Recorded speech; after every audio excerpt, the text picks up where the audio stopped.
تو آج کے زمانے میں بہت سے لوگ ایسے ہیں جن سے میری گفتگو ہوئی کہ وہ ایک عجیب کیفیت میں ہوتے ہیں، وہ کہتے ہیں صاحب یہ کیسا ممکن ہے؟ اچھا، یہ کہتے وقت وہ یہ نہیں سوچتے کہ وہ میں کوئی اپنا اوپینین تو نہیں رکھ رہا، وہ ایک طرح سے قرآن کو اور قرآن کی حکمت کو چیلنج کر رہے ہیں، لیکن اس بات کو نہیں سمجھتے، غافل ہیں، یا اتنا آبسیسڈ ہے ان حالات کے تحت اور ان حالات میں جو عموماً لوگ کرتے ہیں،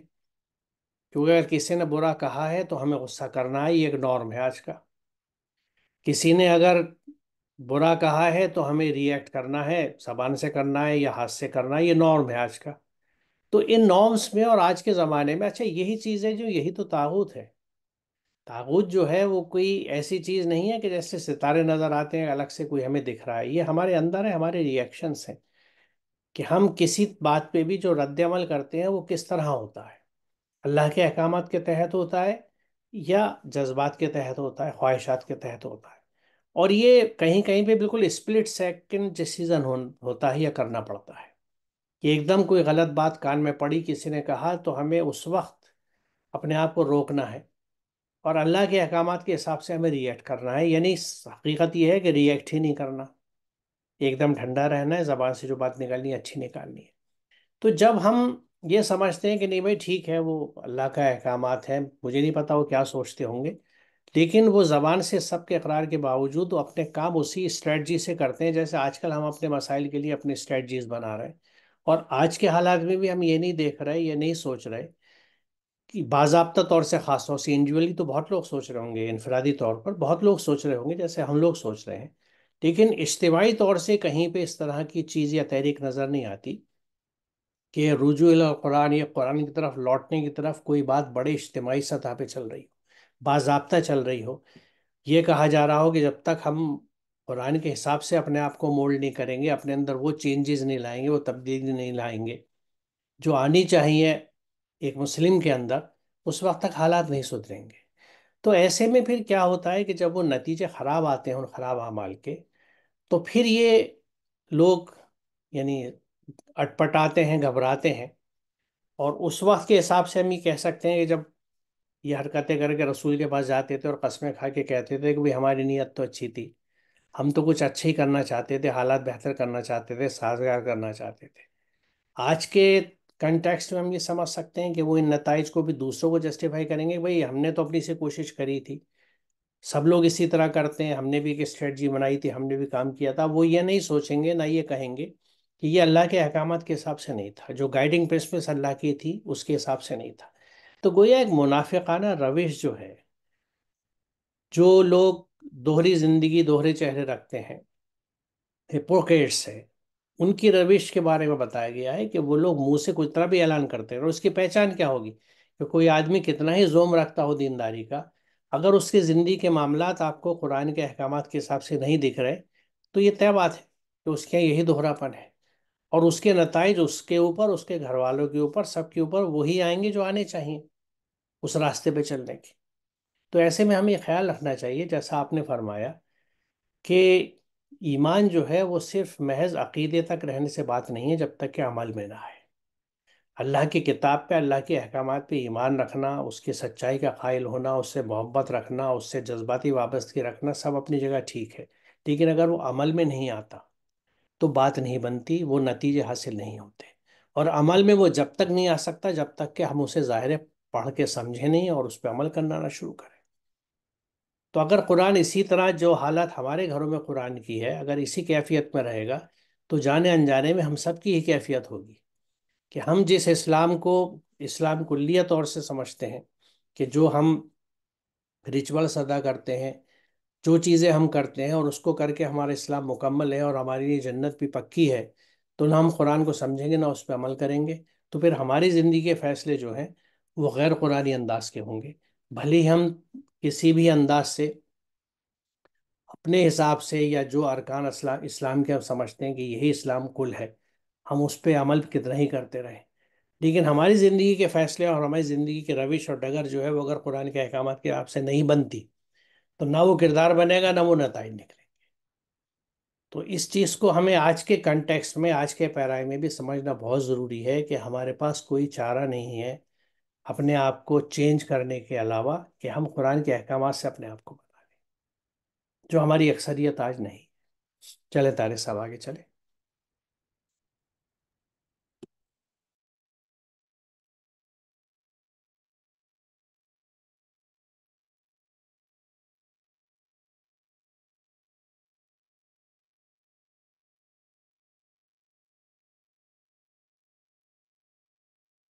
اولئک الذین یعلم اللہ ما فی قلوبہم فاعرض عنہم وعظہم وقل لہم فی انفسہم قولا بلیغا. وہی وہ لوگ ہیں جن کے دلوں میں جو ہے اللہ اس سے جانتا ہے، اس لیے تم ان سے اعراض یعنی ان کی غلطیوں پر رد عمل نہ کرو اور ان سے ان کے دل میں اتر جانے والی بات کہو. یہاں اس آیت میں زندگی کو جینے کا بہت ہی خوبصورت ایک اصول بیان کیا گیا ہے. کئی مرتبہ ہم لوگ اچھی باتیں لوگوں کو بتاتے ہیں، اور جو اچھی باتوں کو قبول نہیں کرتے ہیں، جنہیں ہم اچھی بات سمجھ رہے ہیں، تو ہمارے دلوں میں ایک تکلیف محسوس ہوتی ہے، تکلیف کا ایک احساس پیدا ہوتا ہے. اور کبھی کبھی وہ سچویشن بڑی ہی ٹینس ہو جاتی ہے کہ وہ تکلیف شدت اختیار کر جاتی ہے، ادھر سے رد عمل بھی وہ اوائڈ کرنے کا جو ان کا مزاج ہے، بات نہ ماننے کا، وہ بھی بڑھ جاتا ہے، بڑی شدت کا ماحول بن جاتا ہے.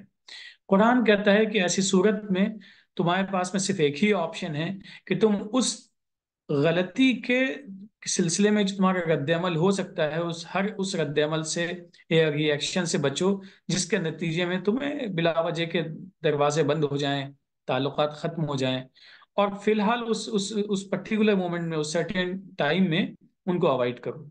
یہ اسی جگہ پہ نہیں ہے، قرآن میں اور بھی جگہوں پہ ہے جہاں پہ کہا گیا ہے کہ اگر مذاق کی کیفیت ہو، جہاں پہ اللہ کی نشانیوں کا مذاق بنایا جا رہا ہو، یعنی اللہ اور اس کی جو بھی متعلق چیزیں ہیں، نشانیوں کا مذاق بنایا جا رہا ہو، تو وہاں پہ اوائڈ کرو اس سچویشن کو، وہاں سے اٹھ جاؤ. جیسے ہی تم کو یاد آئے فوراً اس محفل سے اٹھ جاؤ، اور پھر اس کے بعد میں دوبارہ سے پھر سے واپس آ جاؤ. یہاں پہ عزہم کا لفظ ہے. پہلی چیز اعراض کرو. جب کوئی ایسی تکلیف دہ صورتحال ہو جہاں پہ اچھی باتوں کے خلاف ماحول پیدا ہو رہا ہے، تو اس صورتحال سے بچو اور وہاں پہ غلط طریقے سے کسی بھی طریقے سے ری ایکٹ مت کرو. لیکن پھر جیسے ہی موقع ملتا ہے عزہم، نصیحت کرو. یعنی اچھی بات کہنے کے دروازے بند نہیں کرنے چاہیے. کئی مرتبہ ہم لوگ جذبات سے اس قدر مغلوب ہو جاتے ہیں،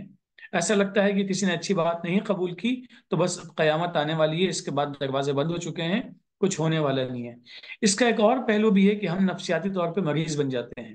بلا وجہ شکایتیں، بلا وجہ لوگوں سے کدورت، بلا وجہ الجھن کا شکار ہو جاتے ہیں. قرآن کہتا ہے اس سچویشن کو اوائڈ کرو،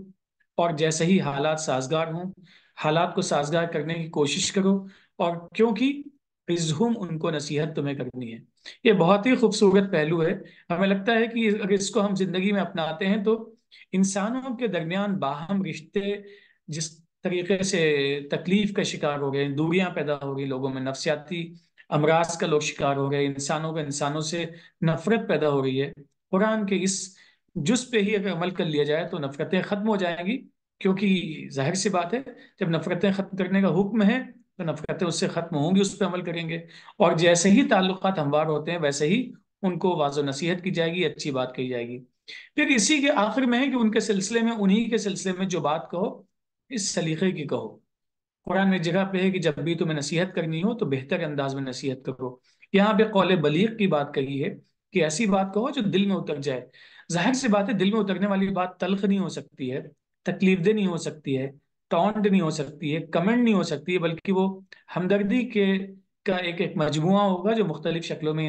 ایک انسان سے منتقل ہو کے دوسرے انسان تک پہنچے گا. تو بظاہر یہ آیت بہت ہی بہترین ہے. اس پہ عمل کیا جائے تو زندگی بڑی پرسکون ہوگی اور اچھائیاں بہت آسانی سے پھیل بھی سکتی ہیں. یہ انسان کی نفسیات میں ہے کہ اگر کسی کو وہ کوئی بات بتاتا ہے اور وہ بات اس کے حق میں بھی اچھی ہوتی ہے اور صحیح ہوتی ہے. مثال طور پہ اگر قرآن کے کسی حکم کی نصیحت ہم کسی کو کرتے ہیں تو ظاہر ہے چونکہ قرآن کی بات ہے تو اس میں شک ہی نہیں ہے کہ اس میں کوئی غلطی ہوگی یا اس سے بہتر کوئی اپروچ ہوگی. اور ایسے میں وہ شخص اگر اس پہ عمل نہ کرے اور اس کام کو دوسرے طریقے سے کر کے ایک برا نتیجہ لے آئے تو ہمارا رد عمل دوسرا ہوتا ہے جب وہ ہمارے پاس آتا ہے. اس کو خاص طور سے اگر ہم اپنے فیملی ممبرس میں دیکھیں، اکثر ہم اپنے یعنی پارٹنرز کو سمجھاتے ہیں. گھر میں جو ہمارے پارٹنر ہیں یعنی شوہر بیوی کو یا بیوی شوہر کو، کیونکہ ہم یہ دونوں رشتے جو ہے ایک دوسرے کے ولی اور ہمدرد ہوتے ہیں. تو کسی کو کوئی بات بتائی، اپنے چھوٹوں کو بتاتے ہیں، بچوں کو بتاتے ہیں، اور وہ جب اس پہ عمل نہ کر کے اپنے حساب سے کر کے کوئی غلط نتیجہ لے کے آ جاتے ہیں اور پھر اطلاع دیتے ہیں کہ یہ گڑبڑ ہو گئی، تو اس وقت ہمارا ایک قدرتی ری ایکشن یہ ہوتا ہے کہ میں نے منع ہی کیا تھا، میں نے کہا تھا نا، اب بھگتو نتیجہ. اس ری ایکشن کو منع کیا جا رہا ہے یہاں پہ. کہ جب، اور یہ تو میں نے ایک بالکل چھوٹی سی مثال دی تھی اور ایک چھوٹی سی نافرمانی کی بات تھی، لیکن یہ منافقین کا بھی ذکر ہے کہ جب وہ اس طرح کی باتیں کرتے ہیں. اچھا دیکھیے، منافق جو ہوتا ہے وہ ہم خود ہی سوچ سکتے ہیں کہ اس چھوٹے چھوٹے معاملات میں بھی، گھریلو زندگی کے جب اس طرح کی صورتحال آتی ہے تو ہمیں اچھا نہیں لگتا.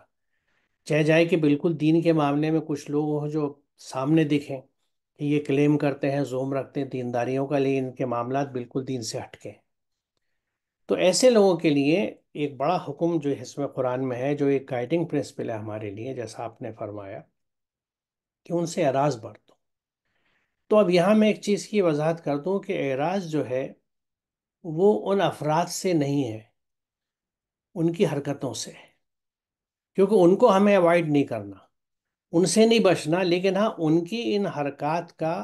اثر اپنے اوپر نہیں لینا، اس پہ ری ایکٹ نہیں کرنا، اور ان کو برا بھلا اس سلسلے سے بالکل نہیں کہنا. یعنی کنفرنٹیشن اوائڈ کرنا ہے، ری ایکشنس اوائڈ کرنے ہیں، ایک طرح سے اس بات کو پی جانا ہے، بالکل برداشت کر لینا ہے. اور پھر کسی موقع کا انتظار کرنا ہے کہ کبھی موقع ہو تو احسن طریقے سے پھر انہیں صحیح راستے کی طرف رہنمائی کی جائے. وہ پھر اگر اس پہ نہیں چلیں گے تو کچھ برا نتیجہ لے کے آئیں گے، پھر اس پہ ٹھنڈے دل سے پھر ان کو سمجھانا ہے. تو یعنی یہاں منافقین کے تئیں بھی جو قرآن مسلمانوں کو رویہ بتاتا ہے، وہ یہ بتاتا ہے کہ آپ کو ہمت نہیں ہارنی ہے،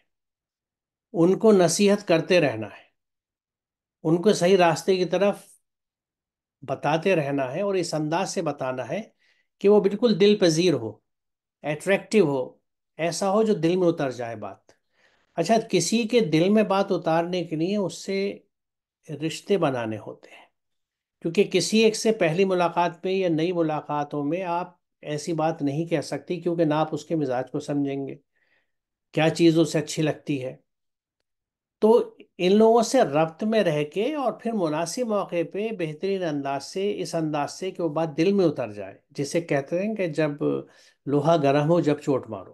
strike when iron is hot. تو جب ساتھ رہتے ہیں تو احساس ہو جاتا ہے کہ اس وقت یہ آدمی شاید جس جذباتی کشمکش میں ہے،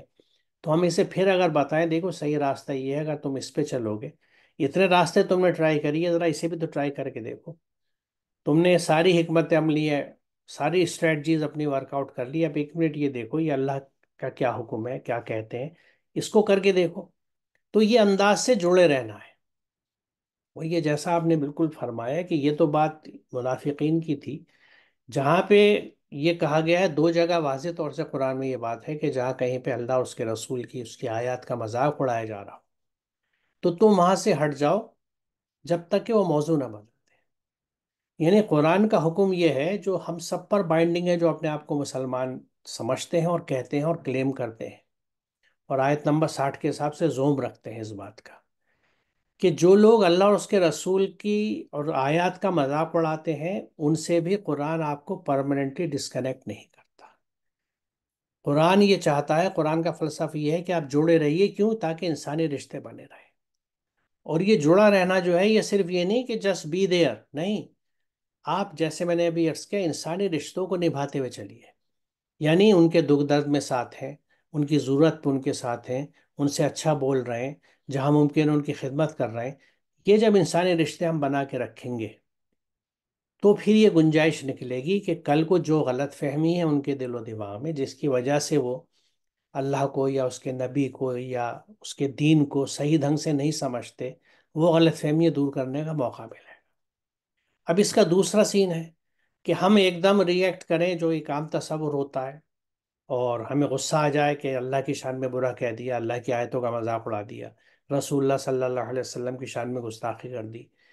تو اس سے دور ہٹنا تو یعنی بات کی بات آئے گی، ہم پہلے کوشش یہ کرتے ہیں کہ اس کی ذرا سی کچھ اسے سبق سکھا دیں، یعنی یا تو زبانی اسے بھی برا بھلا کہتے ہیں، اور اس میں ظاہر ہے جب اس نے ہمارے نبی کو اور اللہ کو برا کہا تو ہم بھی پلٹ کے ان کے اللہ کو برا کہیں گے۔ اسپیسیفکلی قرآن اس چیز کو منع کرتا ہے کہ تم ان کے خداؤں کو برا مت کہو۔ تو دیکھیے ہم یعنی ایک غلطی کر کے مستقل غلطی کرتے چلے جاتے ہیں، اگر اپنے نفس سے یعنی شیاطین کے یا طاغوت کے حساب سے اگر ہم چلتے ہیں اپنی زندگی گزارتے ہیں، اس کے بعد پھر ہمارا یہ ہوگا کہ ہم بالکل الگ ہو جائیں گے، کیونکہ یہ تو منافق کی یا دوسرے لوگوں کی باتیں ہم اپنے ہاں دیکھتے ہیں کہ ایک فکر اور ایک مکتب ایک مسلک کے لوگ جو ہے وہ دوسرے کی بات سننا برداشت نہیں کرتے، لڑ بھڑ لیتے ہیں، مقابلہ آرائیاں ہو جاتی ہیں، اور ایک دوسرے کے اوپر کفر کے فتوے لگا دیے جاتے ہیں، ان کو دین سے خارج کر دیا جاتا ہے۔ تو کتنی عجیب ہے یہ بات کہ ہمارا رویہ کتنا قرآن کے بالکل اپوزٹ ہے۔ قرآن جتنا انسانوں کو آپس میں جوڑتا ہے، چاہے کتنے ہی ان کے آئیڈیالوجی کے ان کے عقائد کے اختلافات ہوں، قرآن جوڑ کے رکھنا چاہتا ہے، لیکن یہ بات کرتا ہے وہ مسلمانوں سے جو اللہ کے احکامات پہ چلنے والے ہیں، کیونکہ وہ ہدایت ہوگی ان کے پاس جو وہ ان لوگوں تک پہنچا سکیں۔ تو اگر ہم ایسے لوگوں سے کٹ جائیں گے، ان سے لڑ لیں گے، ان سے بالکل جیسے کہیے کہ سوشل آئسولیشن کر دیں گے کہ نہیں بھائی یہ تو ایسے لوگ ہیں، تو پھر ان لوگوں تک صحیح بات لے کے کون جائے؟ تو وہ ہم نے اس کے سدھرنے کے چانسز ہی بند کر دیے۔ تو یہ حکمت ہے، اس کی وجہ سے قرآن اس چیز کو بالکل منع کرتا ہے، اور یہی وجہ ہے کہ انسانی رشتوں کو رکھنے کی بہت سخت تاکید ہے۔ جب قرآن یہ کہتا ہے کہ برائی کے جواب برائی سے مت دو، احسان کی روش لے کے چلو، پاس والوں کو دو، ہمیشہ اچھا بولو، اور ایسے جو احکامات ہیں بدگمانیوں سے منع کیا گیا ہے، یہ مسلمانوں کے بیچ کے نہیں ہیں، یعنی انٹر مسلم ریلیشن شپس نہیں ہے، یہ انٹر ہیومن ریلیشنس ہیں۔ تمام انسانوں کے ساتھ ہمیں اس رویے کا حکم دیا جاتا ہے، یہ قرآن کے احکامات ہیں اسی طرح کے جس طرح کے صوم صلات کے ہیں۔ اور میں بار بار یہی کہتا ہوں، اور یہ میرا کنسرن ہے، اور انفیکٹ میرا درد ہے یہ، کہ ہم نے کتنے عظیم احکامات قرآن کے جو ہم ایک اچھا فرد اور ایک اچھے سماج کی تشکیل دینے والا حصہ بنا سکتے تھے، اس سے ہم ہٹ گئے کیونکہ ہم نے اپنے لیے چند احکامات قرآن کے چن لیے، باقی احکامات جن کا ذکر یہاں پہ ہو رہا ہے، اب یہاں پہ قرآن کیا حکم دے رہا ہے؟ کہ ایسے لوگوں سے بھی آپ کو الگ نہیں ہونا، اللہ رسول کا مذاق اڑانے والوں سے بھی نہ صرف یہ کہ الگ نہیں ہونا، بلکہ ان کے ساتھ رہنا ہے آپ کو، تاکہ ان کو ایک اپورچونٹی مل جائے، جو بھی غلط فہمی ہے ان کے دل و دماغ میں آپ دور کر سکیں اپنے اخلاق سے، اپنی محبت سے، اپنے اخلاق سے، اپنے کردار سے۔ ہم بالکل ایسا نہیں کرتے، بالکل روش بالکل اس سے الٹی ہے۔ تو یہی بات ہو رہی تھی جو میں ابھی بھی یہ بات کہہ رہا تھا کہ ہم جب تک اپنی روش نہیں بدلیں گے اور قرآن کے احکامات کے حساب سے نہیں چلیں گے، جن نتائج کی ہم امید لگاتے ہیں، دعائیں کرتے ہیں، وہ کبھی نہیں ملنے والی۔ کیونکہ اگر آپ نے فصل نہیں بوئی، بیج نہیں بویا کھیت میں، تو کتنی بھی دعائیں کر لیجئے فصل نہیں ملے گی، اور وہاں پہ کھیت میں کیا ملے گا؟ وہی کھار پتوار جسے کہتے ہیں ویڈس، جو کسی پرپس کی نہیں ہوتی، آپ کی زمین کی غذائیت بھی کھا جائیں گی، اور آپ کے لیے مزید کام بڑھا دیں گی کہ پہلے ان کو صاف کیجئے پھر اپنے کھیت کو تیار کیجئے۔ تو یہ آیتیں بہت ریلیونٹ ہیں، اللہ کا دیکھیے ہر حکم ہر دور کے لیے ریلیونٹ ہوتا ہے۔ ضرورت اس بات کی ہے کہ ہم اس کے احکامات کو ہر دور میں اس دور کے علوم کی مدد سے سمجھیں، اور سب سے اہم بات یہ کہ اس پہ عمل کریں، کیونکہ عمل اصل چیز ہے، اور عمل جب تک نہیں ہو سکتا جب تک فہم نہ ہو، قرآن کو ہم سمجھے نہیں۔ یہی کوشش ہے، اللہ ہم سب کو اس کے لیے آسانیاں پیدا فرمائے۔ آمین۔ میرے خیال میں آج طارق صاحب یہاں روکتے ہیں ہم، جی مناسب ہے۔ انشاءاللہ اگلے سیشن میں اس سے آگے چلیں گے۔ السلام علیکم۔ وعلیکم السلام۔